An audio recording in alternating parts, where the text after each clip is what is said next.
It was a hot, muggy evening in the coastal town, the kind of evening when everything seems to hang heavy in the air. The sun had dipped below the horizon, casting a crimson glow over the small wooden houses built on stilts above the murky water. In one of these houses, a little boy named Nene sat on the creaky bamboo floor, staring out at the placid, iridescent surface of the sea. His mother, Amelia, sat beside him, her weary eyes clouded with unresolved pain. Nene had always been aware of the tension between his mother and Aunt Agnes. Their families lived in close quarters, and their feud had created an atmosphere of perpetual discord. Nene had often borne witness to their heated arguments, but tonight's confrontation was unlike anything he had ever seen before.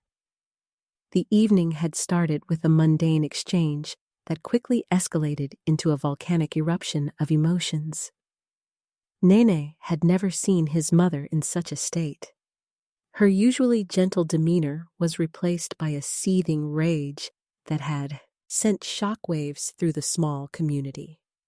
Nene struggled to understand the depth of the animosity between his mother and Aunt Agnes. It seemed to stretch back through the annals of time, generations of unresolved conflicts simmering beneath the surface like a dormant volcano. The argument had spiraled out of control, and Nene had felt like a small boat caught in a storm, tossed and turned by the tempest that raged around him. The adults' voices had bounced off the wooden walls, their heated words piercing the already stifling air. He heard his mother's despairing words. "It's all your fault. You're a healer, but you're clumsy. You are worthless. You are weak." Each accusation was a knife that cut through Nene's young heart, leaving him raw and exposed.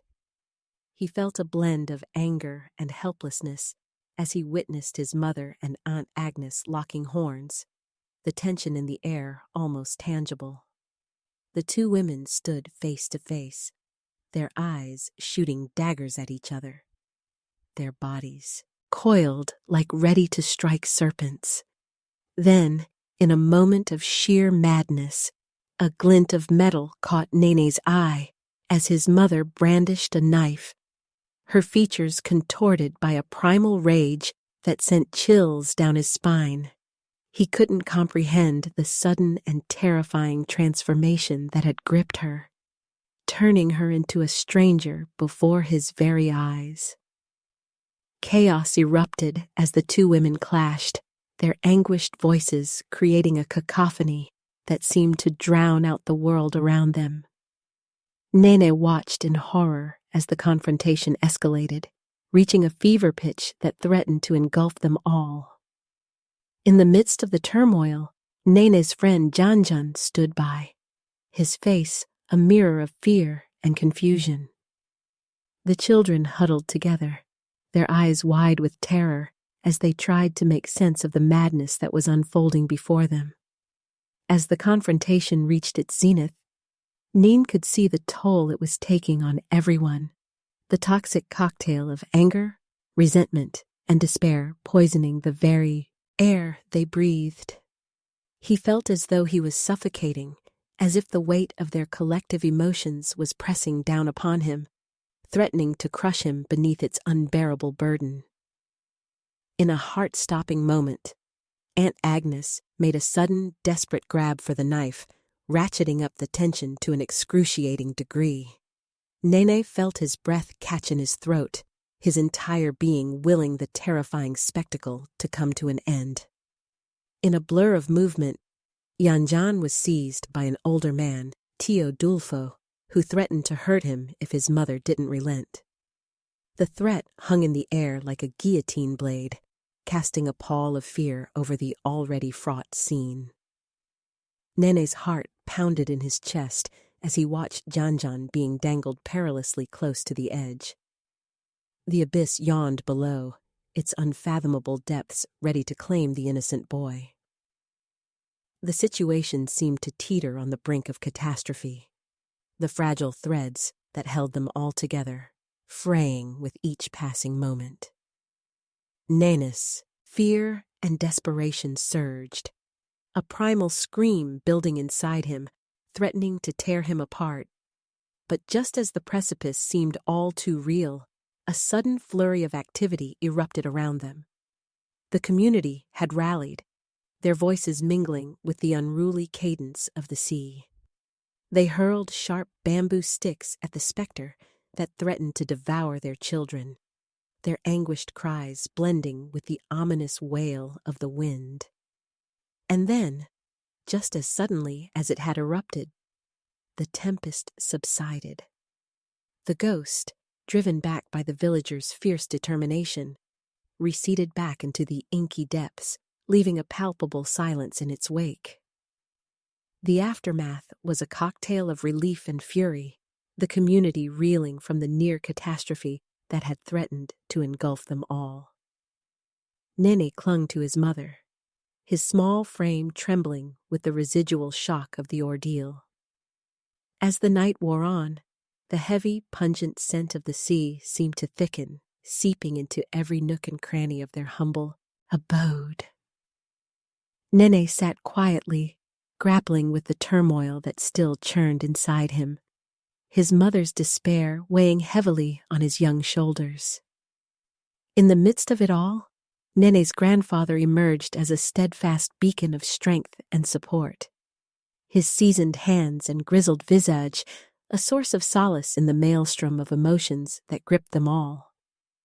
He offered his quiet wisdom and unwavering presence, providing a lifeline that Nene clung to in the aftermath of the storm. The night dragged on, the oppressive stillness broken only by the distant murmurs of the community. Nene stared out at the murky, churning sea, his mind aflutter with a storm of thoughts and questions that had no easy answers. In the small hours of the night, Nene's grandfather returned, his weary countenance etched with the weight of the world. He offered a quiet reassurance to Nene and his mother, tending to their frayed nerves with the gentle touch of a seasoned sage. As Nene finally sought refuge in sleep, he found himself adrift in a tempest of dreams, his mind awash with a tumult of emotions and experiences.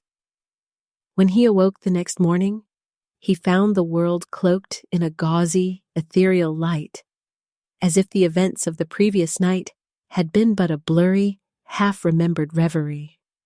In the aftermath of the previous night's turmoil, the community had come together with an unspoken understanding, their shared experience forging a fragile bond that transcended their earlier differences. Nene felt the weight of their collective resilience, their tenacity in the face of adversity a potent testament to the human spirit. As the day unfolded, Nene found himself grappling with a reality that felt both stark and ephemeral. The ephemeral beauty of the coastal town mingling with the echoes of the previous night's tumult. The salty tang of the sea seemed to mingle with the earthy scent of the bamboo floors, creating a heady melange that clung to Nene's senses. In the wake of the previous night's events, Nene found himself grappling with a swirl of emotions, his young soul buffeted by the tempest that had swept through their small community. He struggled to make sense of the opposing forces that tugged at his heartstrings, the specter of fear and defiance contending for dominance within him. Yet even amidst the maelstrom of emotions that threatened to overwhelm him, Nene found solace in the quiet, unassuming strength of his grandfather, his steady presence a source of unwavering support in the face of life's capricious whims. As the day wore on, the rhythms of life in the coastal town gradually reasserted themselves, the ebb and flow of the sea mirroring the teeming vitality of the community. Nene found himself drawn into the vibrant tapestry of their shared existence, his young heart beating in sync with the ever-present pulse of life. In the days that followed, Nene navigated the complex labyrinth of emotions that had been stirred by the previous night's ordeal. His young spirit tempered by the fires of adversity. He found himself grappling with questions that had no easy answers, the twin shadows of fear and resilience vying for dominance within him. Yet even as the world around him continued to spin, Nene found a quiet sanctuary in the simple pleasures of childhood, his young heart finding refuge in the timeless rhythms of play and exploration. His friendship with Yanjan remained steadfast, their bond a beacon of light in the midst of life's tempestuous seas. The days turned into weeks, and the weeks into months, the cadence of life in the coastal town flowing like the inexorable tide.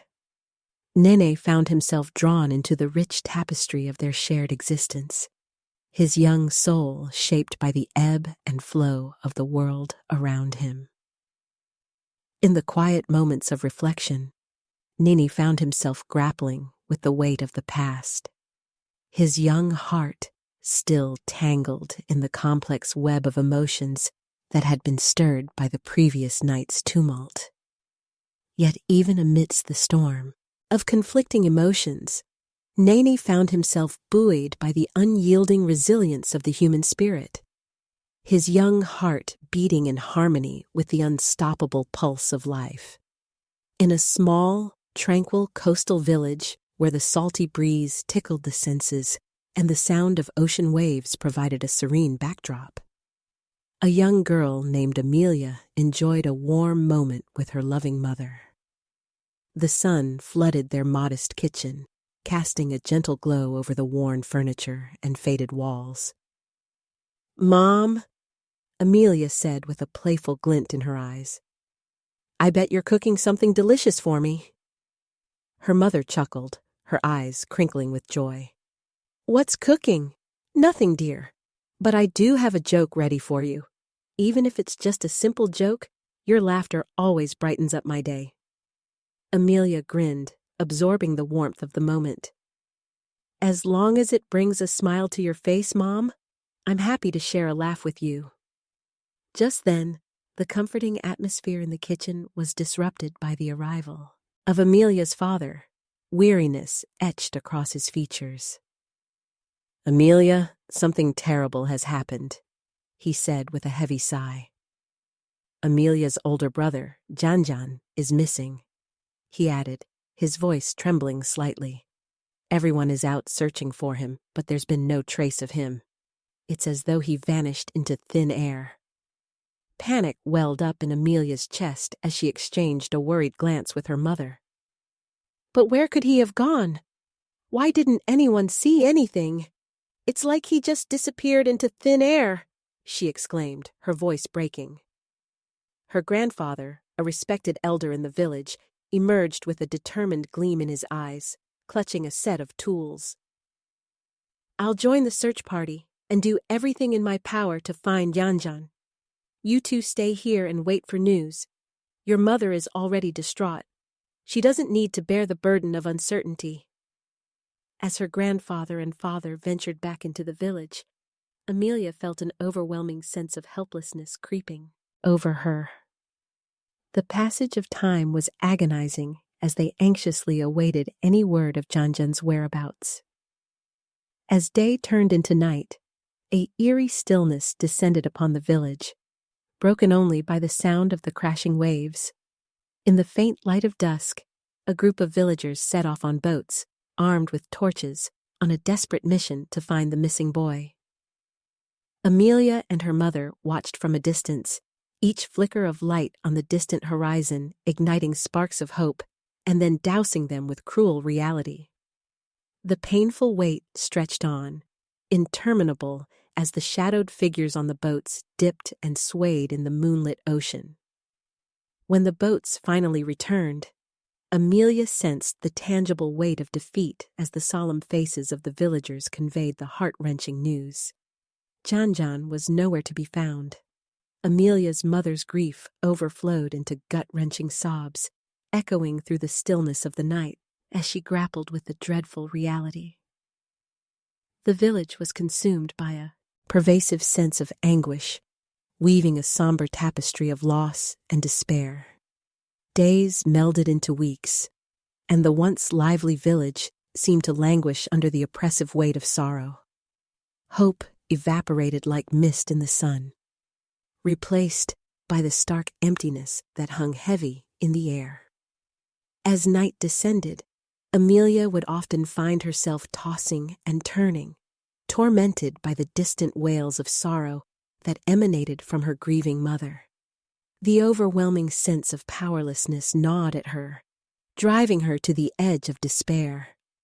But amidst the shroud of desolation, a haunting voice pierced the night, resonating with a blend of fury and desperation.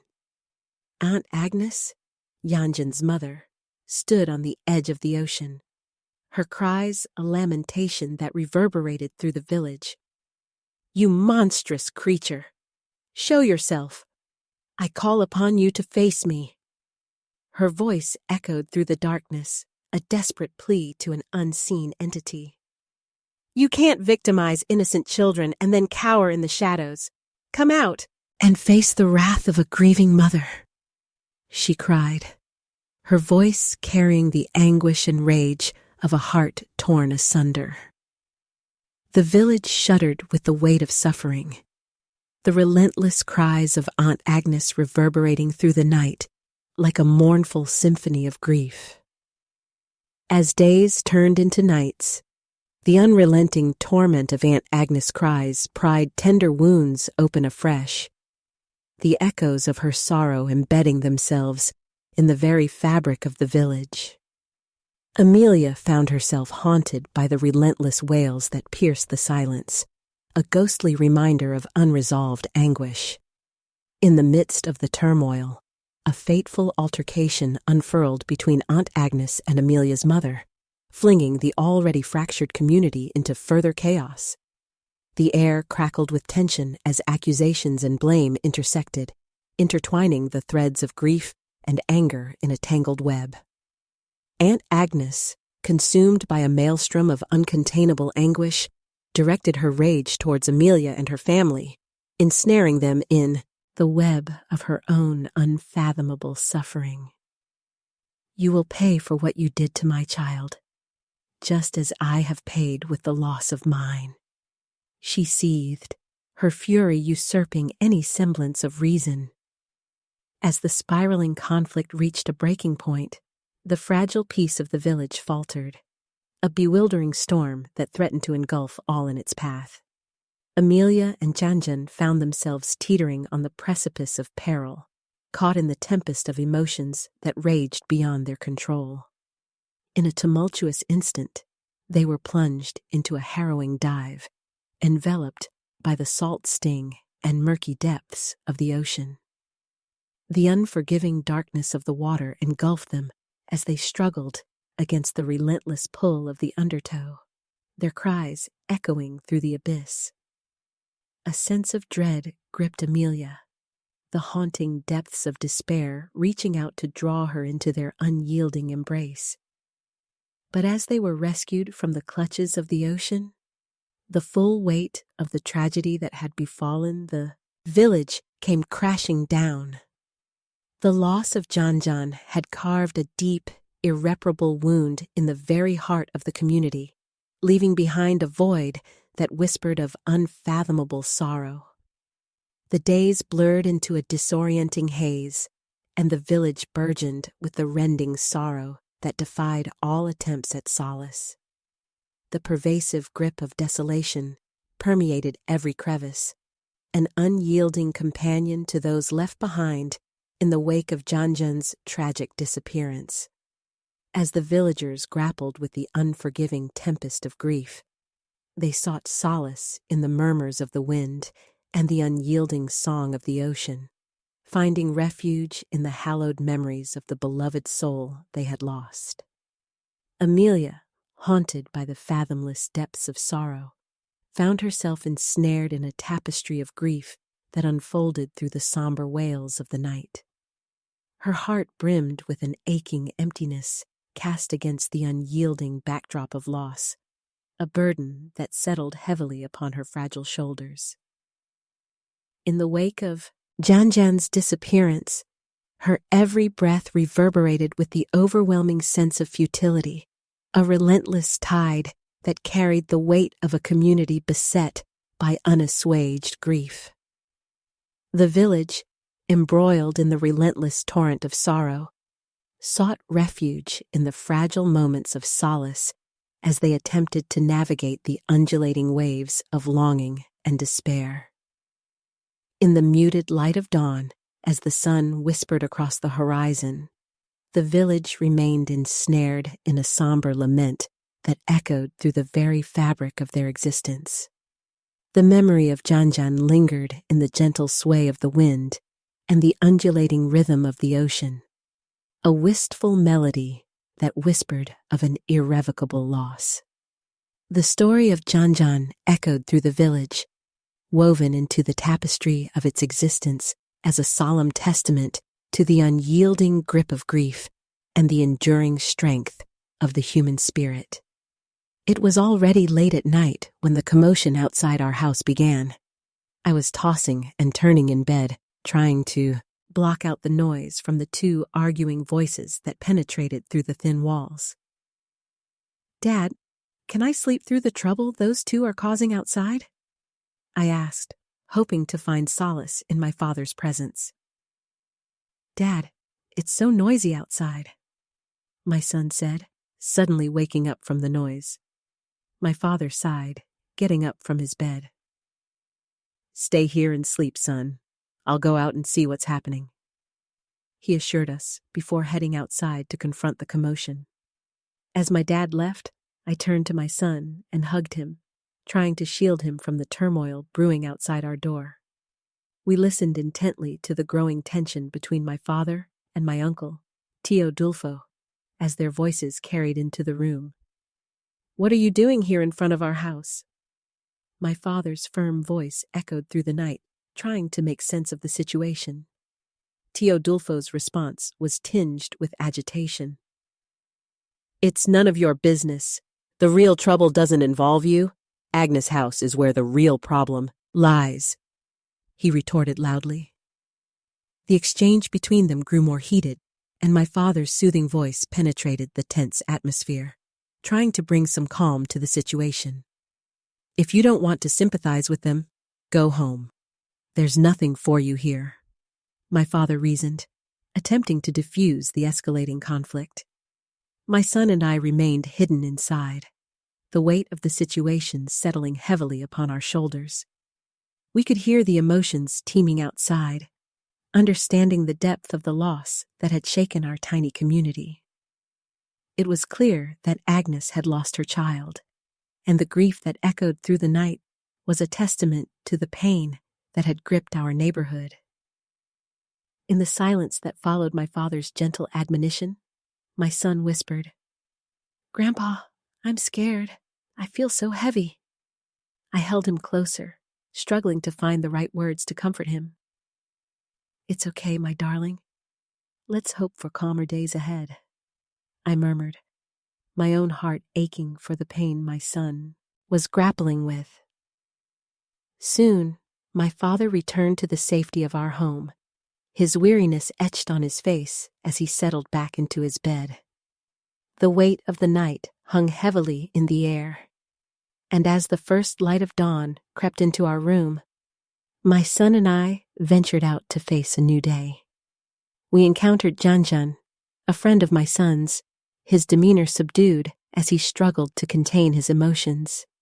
His eyes betrayed the grief that consumed him. The loss of his brother had left an irreparable void in his young heart.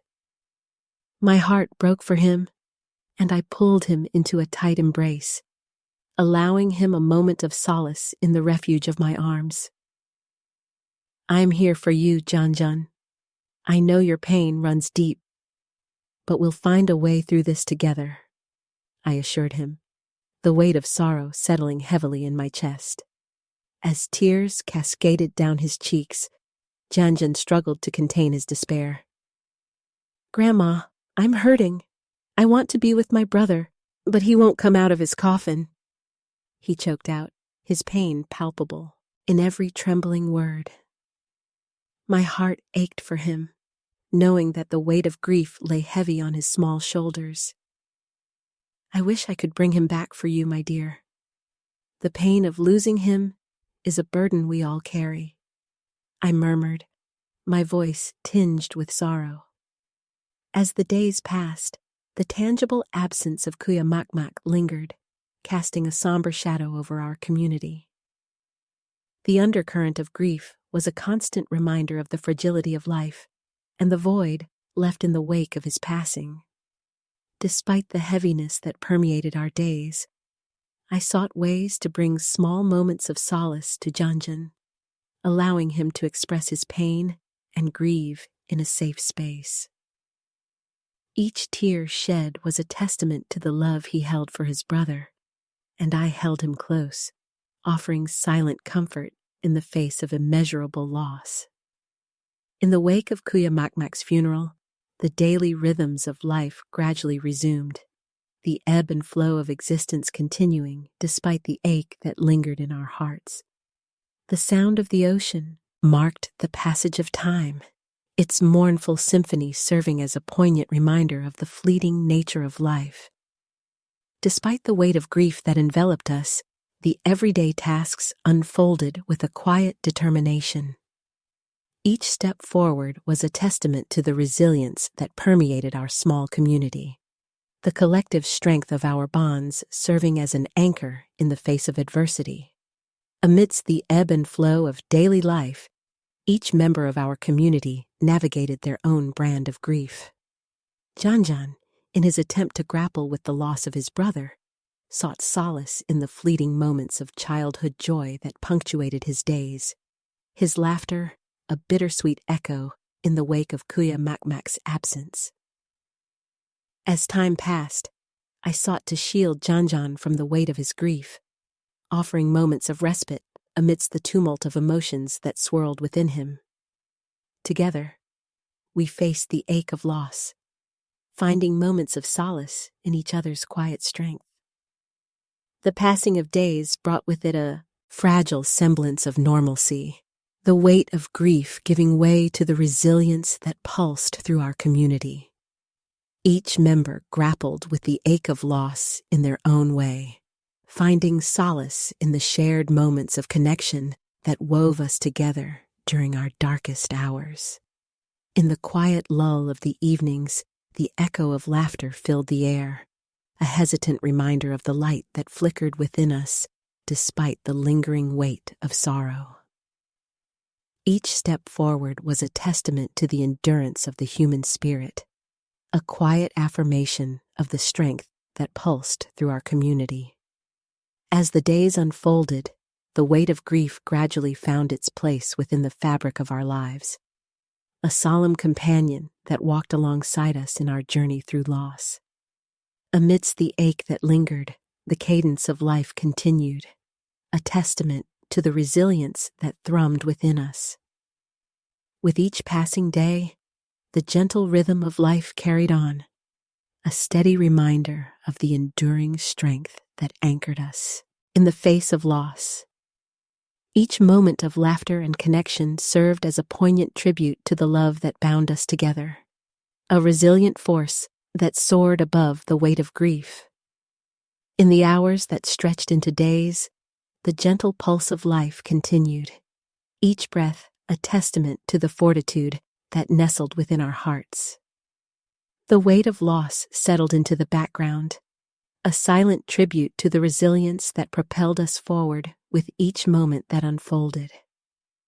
Amidst the ebb and flow of daily life, the weight of grief gradually found its place, becoming a beacon of remembrance for those we had lost. The echoes of laughter and shared moments served as tributes to the enduring love that nestled within us, a testament to the resilience that thrummed through our veins. As the days unfolded, the ache of loss found its place within the tender recesses of our hearts, a silent tribute to the love that had woven us together. In the quiet moments, amidst the weight of grief, the resilience of our bonds shone through, a resolute force that anchored us in the face of adversity. The sun was setting over the quiet village of Kamantaga, casting a warm glow over the small houses and narrow streets. Gene, a thoughtful and curious boy, sat on the porch of his house, swinging his legs back and forth as he watched the world go by. His uncle Hernan sat beside him, a silent figure with a gentle smile on his face. "Hey, Uncle Hernan, do you love Mom?" Gene asked, his eyes filled with innocent curiosity. Hernan placed a reassuring arm around Gene's shoulder. "Of course I do, and not just your mother. I love you, and John too." "Why is John there too?" Gene pressed on, genuinely trying to make sense of the world around him. Hernan chuckled softly. "It seems like you're growing up with the actions of the people around you, kid." "I really have a lot of questions, Uncle," Gene confessed, frowning as he spoke. "But Mom gets angry when I ask questions. She said I was still young and I couldn't ask why she and Aunt Agnes were fighting. Then Aunt Agnes gets mad at me sometimes, not always. She used to be angry with Mom, but she wiped away my tear. What exactly is it, Uncle?" Hernan gazed into the distance, his mind filled with understanding and empathy for the boy. "What it really means is that even though she's angry with your mother, your Aunt Agnes still loves you, Gene. Everything is still really confusing for you right now, but the day will come when you understand the situation. As long as you always remember that your Aunt Agnes and your mother Amelia love each other. They fight, but they still love each other." Gene looked up at his uncle, his young mind trying to comprehend the complexities of adult relationships. "What is that, Uncle?" Hernan smiled kindly. "Well, like I said, you'll understand everything, Nene, when the right time comes." Gene's brow furrowed as he considered his uncle's words. "If you tell me, I'll understand. Am I big enough?" Hernan ruffled Gene's hair lovingly. "But of course, to them, I was still young." As the night approached, Uncle Hernan had dinner at Gene's house. His parents were away, and the house had been deserted for months. Perhaps he was lonely, so he sought comfort in familiar company. Gene observed how close his mother and Uncle Hernan were. Though Hernan openly expressed his love for both Amelia and Gene, he had never heard Amelia reciprocate those feelings towards Hernan.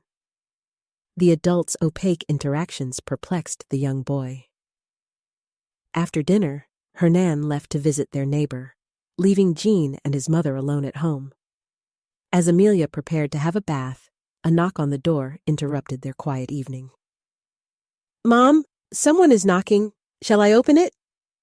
Gene called out, concern lacing his words. Amelia hesitated, wrapped in a towel. "Yes, okay, son. Open it. I'm just wrapped in a towel. Maybe your uncle will come back."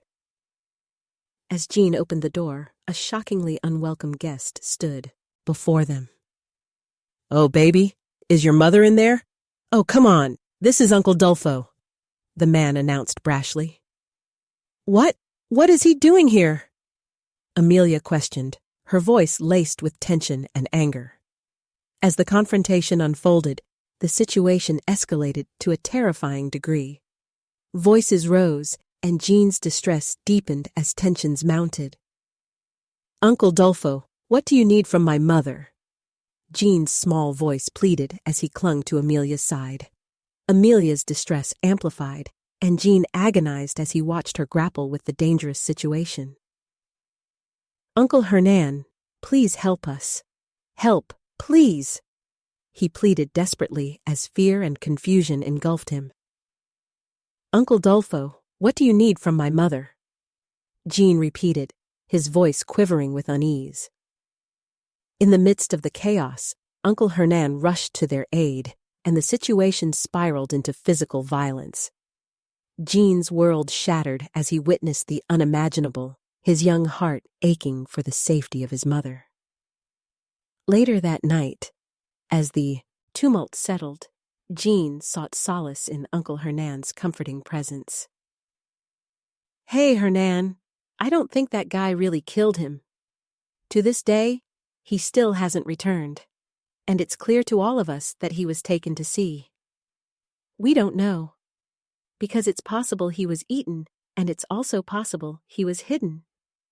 The weight of uncertainty hung heavy in the air, casting a shadow over their fragile peace. As Jean grappled with the harrowing events, he sought understanding and closure, yearning to comprehend the complexities of adult actions and motivations. The tumultuous events had left an indelible mark on his tender heart, and he, like the adults around him, struggled to navigate the emotional fallout of their collective trauma. As the night descended, an ominous quiet settled over the village, heavy with unspoken fears and unresolved tensions, leaving the characters suspended in a fragile state of unease and trepidation. In a desolate coastal town, the fierce sun beat down on the tin-roofed houses, casting the humid air in a suffocating haze. The sounds of the bustling town buzzed dimly in the background as children scampered through the narrow streets, their innocent laughter piercing through the otherwise solemn atmosphere. Agnes, a worn yet resilient woman, juggled the task of caring for her children amidst the hubbub of the day.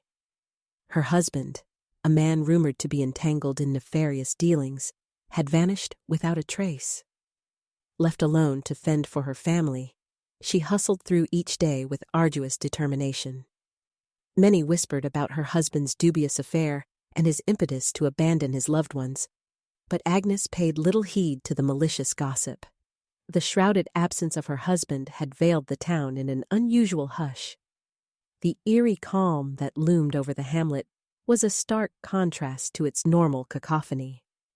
Ominously absent was the familiar clanking of Grandpa's oil, which usually churned relentlessly outside their humble abode. It was almost as though the cessation hinted at a harrowing foreboding, an unsettling calm before an impending storm. Driven by the desperation to provide sustenance, Agnes and her eldest son, Hernan, ventured into the dense mangrove trees in search of sustenance. Thriving with an assortment of life, these inscrutable groves were a haven for unexpected finds. Armed with nothing but a makeshift stick, they combed through the muddied grounds in the hope of unearthing a bit of solace. Their persistent foray into the murky terrain yielded an unexpected prize. As Hernan prodded at the murky soil, a peculiar sensation tugged at the edge of the stick. With an anxious anticipation, Agnes watched on as her son cautiously maneuvered to extract the concealed treasure. "Nene, I think this is a crab," Hernan exclaimed, his voice trembling with a mix of excitement and trepidation. "Are you sure? Be careful, son. It might be big," Agnes cautioned, her gaze fixated on her son's tender fingers. As the crab danced precariously on the edge of the stick, Agnes' maternal concern compelled her to intervene. "Oh, wait a minute. What is that? Maybe that will bite you later. Your fingers are still small," she fretted, her protective nature sending waves of apprehension through her being. "I'll get it for you," Agnes asserted, her nurturing instinct propelling her to ensure her child's safety. Their transient euphoria was soon overshadowed by an unsettling aroma that enveloped the air. Agnes wrinkled her nose as the putrid stench assailed her senses, a nauseating odor akin to decaying flesh. "What is that? Why does it smell bad?" she pondered aloud, her concern deepening at this unanticipated turn of events. Suddenly, a disconcerting realization dawned upon them as Janjan and Agnes stumbled upon a ghastly sight. A human arm slumbered among the mangrove roots, an ominous harbinger of a gory fate. "I think that's a human arm," Janjan gasped, his voice trembling with disbelief. "Huh?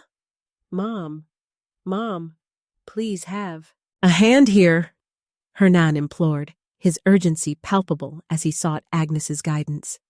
The grotesque discovery sent shivers down Agnes's spine, and she recoiled in repulsion, her stomach churning at the macabre sight before her.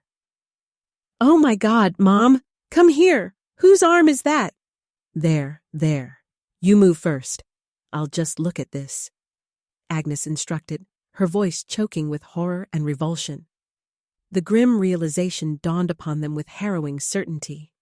The arm belonged to Dulpo, a man whose propensity for trouble had left an indelible mark on the community. The air grew heavy with a morose certainty as they absorbed the gravity of the situation. Agnes and her children hastily retreated from the grisly scene, their minds haunted by the grotesque imagery etched in their minds. The acrid stench lingered, clinging to their skin like an indelible mark of the forsaken arm, an ominous reminder of the rampant darkness lurking in their midst.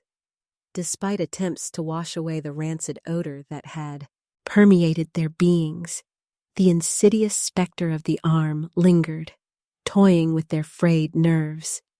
Agnes and her children sought refuge in the comforting embrace of the salt water, a fleeting respite from the harrowing ordeal that had befallen them.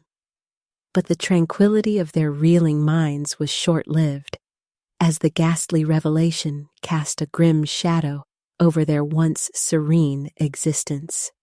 The abrupt absence of Dulpo had thrust the town into a state of desolate foreboding, a silent acknowledgement of the nefarious turn of events. As the days stretched into weeks, the oppressive weight of uncertainty bore down upon the community, shrouding them in an atmosphere of apprehension.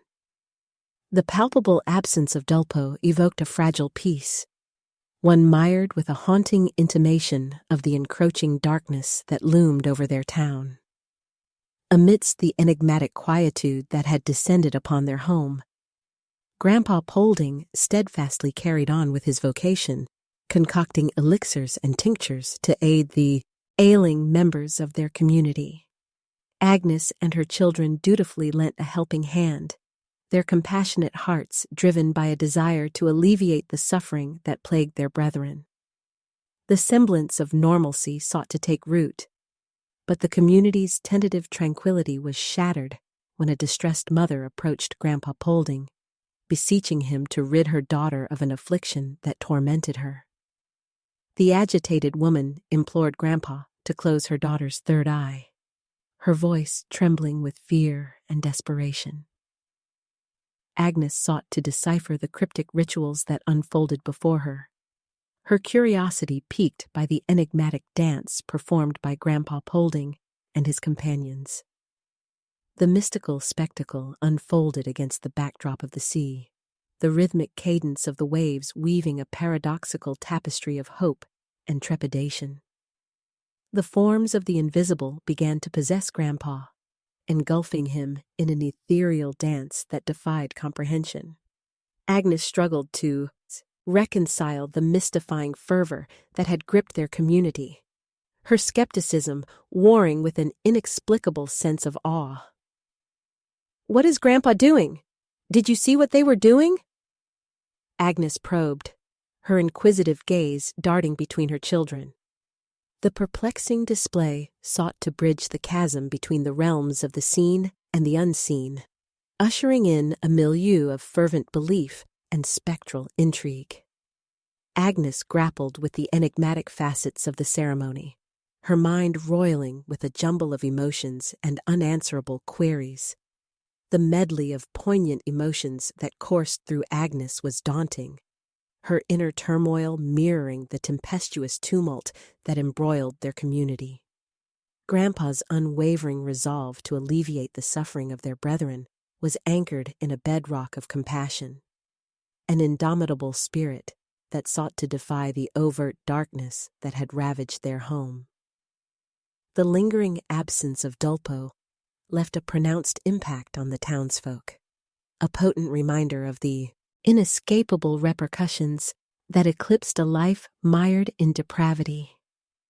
The hollow resignation that had seeped into their community served as a poignant testament to the ephemeral nature of existence and the harrowing torment that engulfed those ensnared by the darkness. Agnes struggled to resolve the tumultuous tide of emotions that swept through her, seeking solace in the tenuous semblance of peace that had descended upon their tarnished town. Her every action was underscored by an unyielding determination, a fervent desire to shield her children from the looming specter of desolation. Unbeknownst to Agnes, a grim confrontation unveiled a sordid unraveling that would shatter the precarious tranquility that had elusively evaded their town. The weight of an ominous revelation tightened its grip as bone-chilling cries echoed through the night, ensnaring Agnes and her children in a paralyzing web of terror. The harrowing ordeal that awaited them was a cataclysmic testament to the sinister underbelly that lurked beneath their seemingly idyllic town. An unfathomable abyss unfurled before them, plunging them into a nightmarish entanglement that would irrevocably alter the course of their lives. Their frantic search for their loved ones led them to a harrowing encounter, a visceral altercation that laid bare the raw savagery that had festered within their community. The sight of Agnes embroiled in a perilous struggle, her indomitable spirit defiantly confronting the encroaching malevolence, sent waves of terror crashing through their volatile emotions.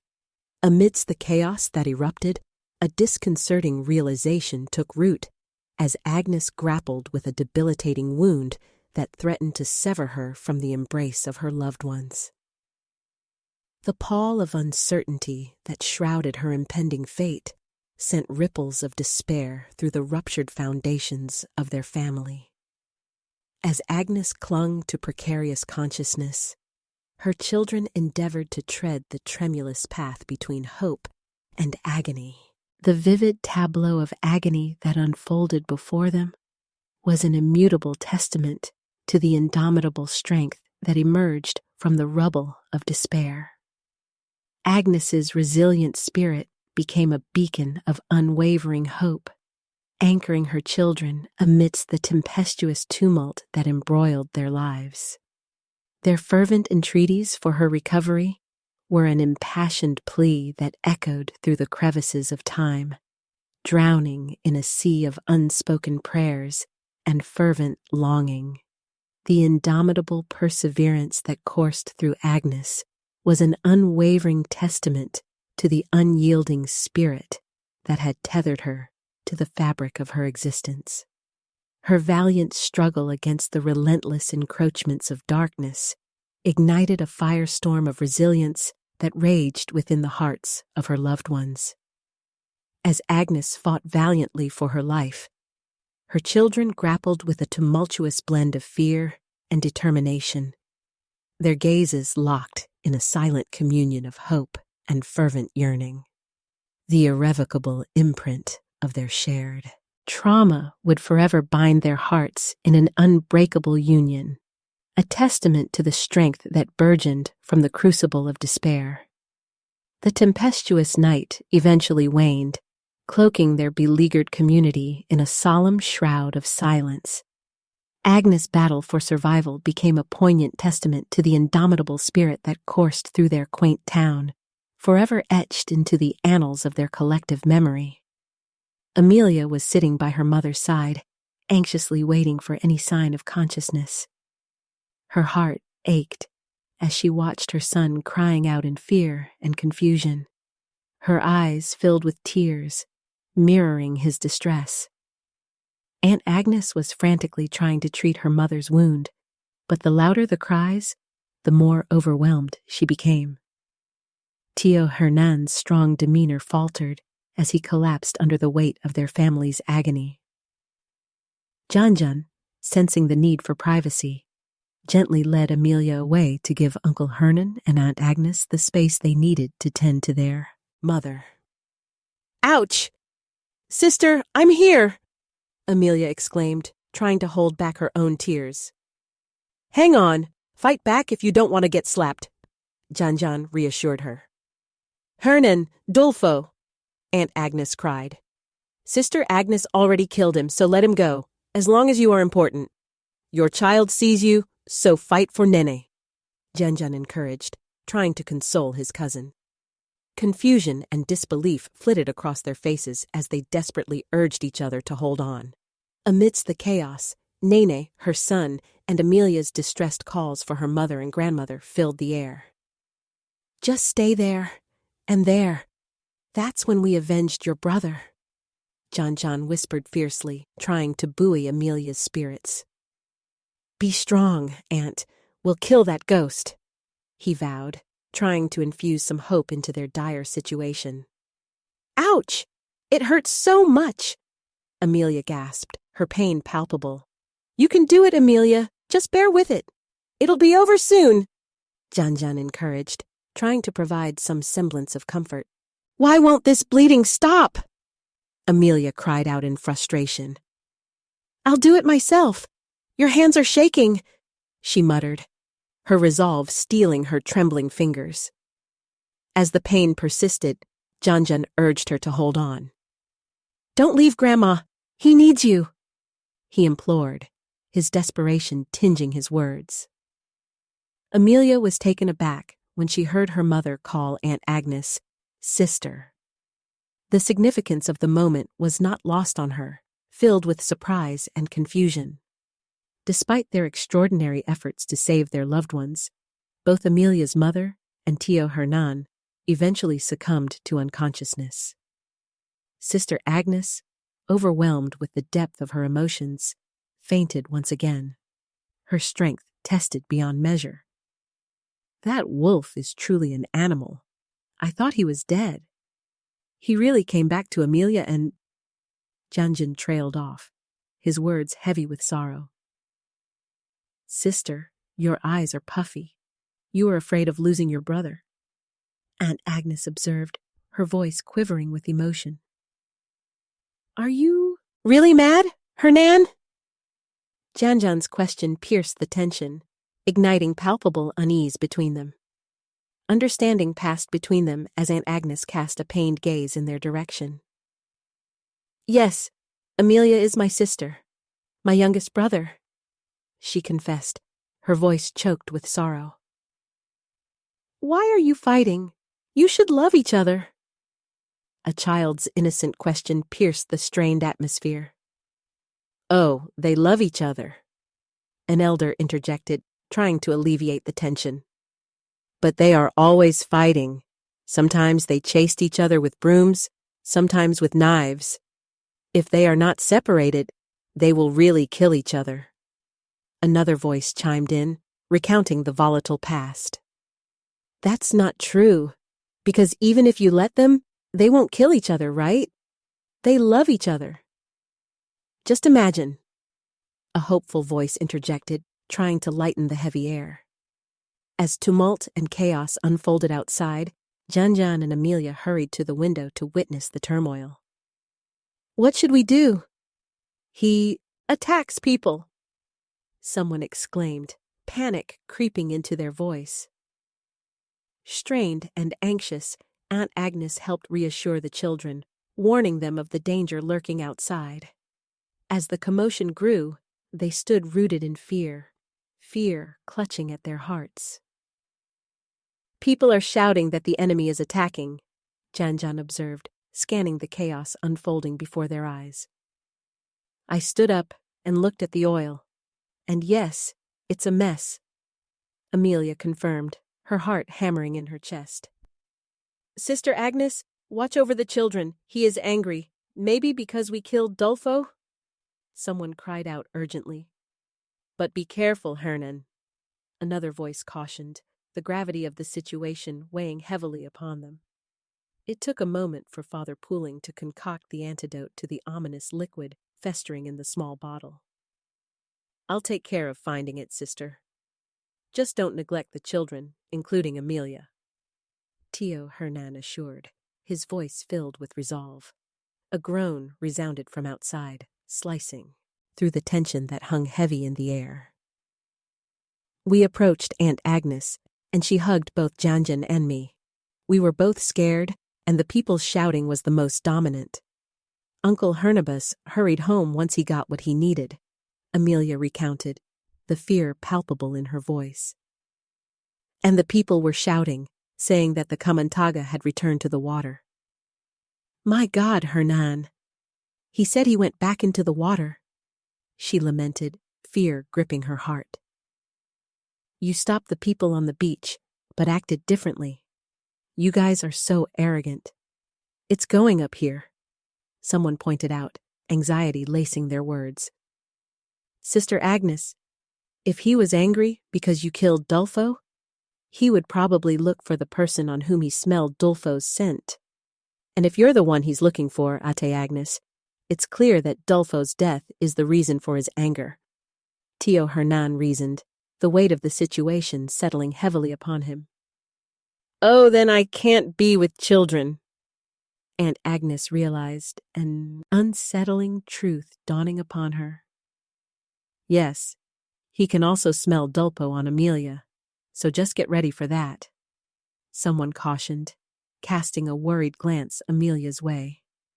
Their apprehension turned to horror as they heard the floor shake and quiver beneath their feet. We could clearly see the monster, which was about the size of a human. His tongue is long and has teeth on it, Janjan described, his voice quivering with fear. His tail is also long, like a snake on a slippery slope, and his arms have fins. When he approaches Kilao Hernan, he crawls. That's why I can be seen, because the torches placed on each bridge have been lit. He narrated, each detail painting a vivid picture of the monstrous creature they faced. You are an animal. You killed my son. You did the same to me. Now let's meet outside. Aunt Agnes challenged the looming figure, her voice filled with fury and grief. Mom, don't go out. Just wait, Jan, don't follow. Amelia pleaded, a note of urgency coloring her words. They marveled at Aunt Agnes's steely resolve as she squared off against the menacing figure. As Janjan and Amelia watched the scene unfold, their hearts raced in terror. I also went out to stop him, and the door was open, Amelia recalled, her voice filled with trepidation. The grotesque figure loomed large, casting a shadow of fear over their hearts. His tongue is long and has teeth on it. His tail is also long, like a snake on a slippery slope. And his arms have fins. When he approaches Kilao Hernan, he crawls, Janjan described, his voice trembling with fear. That's exactly how I felt when you killed my son. What's fun? Does it feel good, huh? The menacing figure taunted, sowing terror in the hearts of those present. Sister, I'll go there. You might get hurt, Janjan urged, his protective instincts kicking in. Their tense standoff escalated into a fierce struggle as Tio Hernan and the sinister figure clashed in a ferocious battle. I've been waiting to meet you for a long time, because I want to make you pay for killing my parents. I finally saw you, and you look absolutely disgusting. Tio Hernan spat, his voice filled with rage. The air thrummed with palpable tension and fear as the two adversaries faced off, their bitter past igniting a fiery struggle.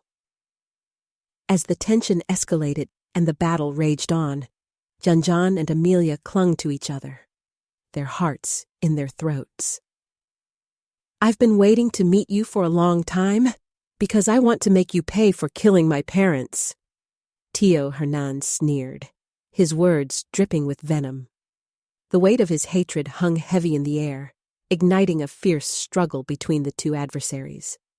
The uncertainty and fear in the room intensified as the battle raged on, uncertainty gripping their hearts. The air crackled with tension as a group of brave men rushed in to join the fight, their voices a chorus of strength and valor. Comrades, catch him and don't let him fall into the water. Come here. Find me. I was one of those who helped kill your son, Tio Hernan declared boldly, his voice unwavering. His brave words resonated through the room, igniting a surge of hope and determination in their hearts.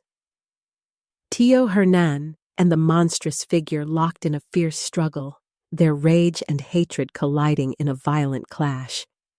The room reverberated with the ferocity of their fight, each blow striking a chord of fear in the hearts of those present. The fear and uncertainty were almost palpable as the room filled with the sound of their fierce struggle. As the struggle unfolded, Aunt Agnes and Tío Hernan found themselves locked in a deadly struggle, each grappling for control.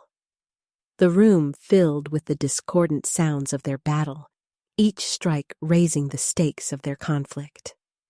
Amidst the chaos, the room erupted into panicked cries as the fight reached a fever pitch, the room throbbing with a palpable undercurrent of fear and uncertainty. The tension reached a fever pitch as the fight unfolded, the room engulfed in a maelstrom of chaos.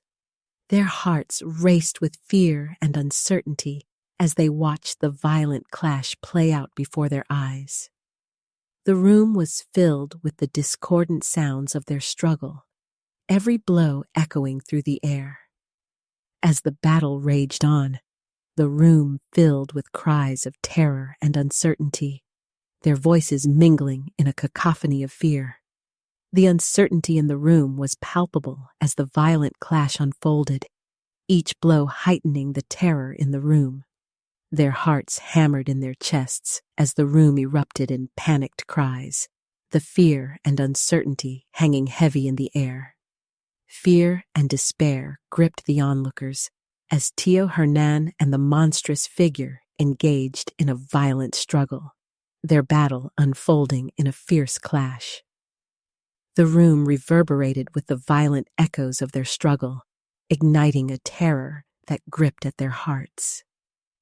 The room filled with cries of panic and fear as their violent confrontation reached a fever pitch, the tension in the room hanging heavy in the air. Their hearts pounded in terror as they watched the brutal struggle unfold, the fear and uncertainty overwhelming their senses. The room filled with panicked cries as their violent clash escalated, the uncertainty and dread filling the air. The tension in the room reached a crescendo as the violent confrontation played out, their hearts gripped by fear and uncertainty. In the midst of the chaos, Amelia's mother stepped forward, clutching a weapon that had been drenched in anti-oil. Mom, wake up! Nene is drowning Tan! Hernan, get undressed! My God, Hernan, my friends, help him! She urged urgently, her voice trembling with fear and desperation. As her mother stepped forward, the room erupted in panicked cries of fear and bleak uncertainty, dread hanging heavy in the air. Mom, I'm sorry, Mom lost! Amelia cried out, her voice breaking with anguish. You are truly an animal, you are a magician! Wait for me, she pleaded, her voice a tremulous thread of desperation. Mom, Dad, don't go out, Dad. You're not good yet, she implored, her voice teetering on the edge of despair. The room filled with panicked cries of fear and bleak uncertainty as her desperate pleas echoed through the chaos. Amidst the chaos and uncertainty, Amelia's determination solidified, her resolve unyielding. I stood up and ran outside to chase him, she declared, her voice filled with unwavering resolve. Her courageous leap into the fray sparked hope in the air, the room filled with a surge of determination and resilience. Amidst the chaos and fear that gripped the room, Amelia's brave actions stirred a sense of hope and courage in their hearts. Braving the uncertainty and fear that hung heavy in the air, Amelia's voice rang out, resolute and unwavering. Many criticized him, but he just stretched out his arrow and aimed it at the ghost that was drowning Uncle Hernan. John recounted, his voice filled with awe and admiration. Amelia's bold and courageous actions ignited a spark of hope and determination in the room, a surge of courage and resilience pulsating through their hearts. The air crackled with tension and fear as those present watched the confrontation reach a fever pitch. Uncertainty hung heavy in the air as the room filled with panicked cries of fear and despair. Their hearts pounded with dread as the violent struggle unfolded, every blow igniting a tide of fear and uncertainty that washed over them. Their hearts raced in fear and uncertainty as the battle played out before their eyes, the tension in the room reaching a fever pitch. Tío Hernan and the monstrous figure locked in a fierce struggle, their rage and hatred colliding in a violent clash. Fear and uncertainty pulsed through the room, every moment fraught with tension and dread.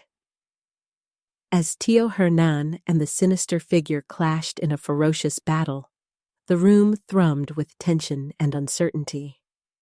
The fierce struggle played out before their eyes, uncertainty gripping their hearts. The air crackled with tension and fear as the room filled with panicked cries, the ferocity of their battle ratcheting up the fear and uncertainty in the room.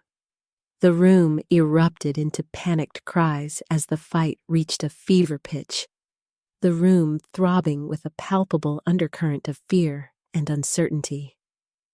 Their hearts raced with fear and uncertainty as they watched the violent clash play out before their eyes.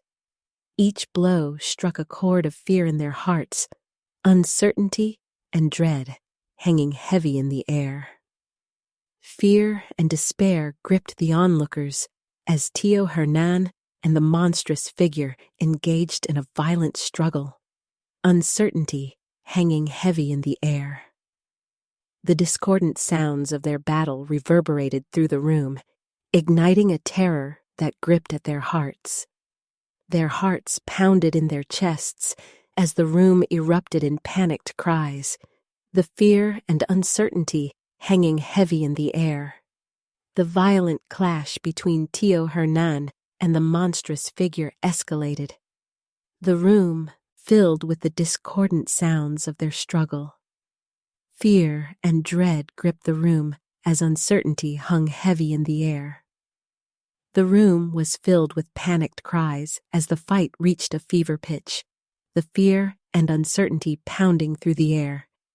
As the battle raged on, Tío Hernan and the monstrous figure locked in a deadly struggle. Their fierce confrontation played out before their eyes, uncertainty and fear escalating with each blow. The room reverberated with their struggle, every clash stirring a current of anxiety and uncertainty in the air. The tension in the room reached a fever pitch as the violent confrontation played out before their eyes. Their hearts raced with fear and uncertainty as the room erupted in panicked cries, every blow igniting a tide of fear and dread. Fear and uncertainty pulsed through the room, every moment fraught with tension and fear. The air crackled with tension and fear as the room filled with panicked cries, the ferocity of their battle ratcheting up the fear and uncertainty in the room. As the battle unfolded, their fear and uncertainty escalated with each violent clash. The tension in the room reached a fever pitch, uncertainty and dread hanging heavy in the air. Their hearts pounded in their chests as fear and desperation gripped the room, the uncertainty overwhelming their senses. The room reverberated with the fierce struggle unfolding before their eyes. The air thrummed with the discordant sounds as the violent clash played out, every moment rife with fear and uncertainty. The room rang with panicked cries, the tension and uncertainty gripping the onlookers' hearts. The violent confrontation between Tío Hernan and the monstrous figure reached a fever pitch, every clash igniting a current of anxiety and uncertainty in the air. The room filled with discordant sounds as their fierce struggle unfolded, each blow raising the stakes of their conflict. The room was in chaos, every moment fraught with tension and dread, fear and uncertainty hanging heavy in the air.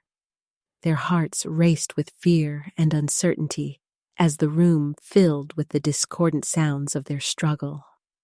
The room was in chaos, every moment fraught with tension and dread, fear and uncertainty hanging heavy in the air. The violent clash played out before their eyes, every moment rife with fear and uncertainty. Amidst the chaos and terror, the room filled with heart-wrenching cries and panicked shouts. Fear and desperation engulfed their hearts, uncertainty and dread hanging heavy in the air. The room echoed with the discordant sounds of their struggle, every clash igniting a wave of fear and uncertainty. The tension in the room reached a fever pitch as every moment unfolded, the room fraught with fear and uncertainty. As the struggle unfolded, Amelia's mother stepped forward, clutching a weapon that had been drenched in anti-oil. Mom! Mom, wake up! Nene is drowning Tio Hernan! Get undressed! Amelia cried out urgently, her voice trembling with fear and desperation. As her mother stepped forward, the room erupted in panicked cries of fear and bleak uncertainty, dread hanging heavy in the air. Their hearts pounded in fear and uncertainty as they watched the brutal struggle play out before their eyes. The room filled with discordant sounds, the tension and uncertainty reaching a fever pitch. At the heart of the chaos, Amelia's bold and courageous actions ignited a surge of hope and determination in the room, a palpable current of resilience and strength pulsating through their hearts.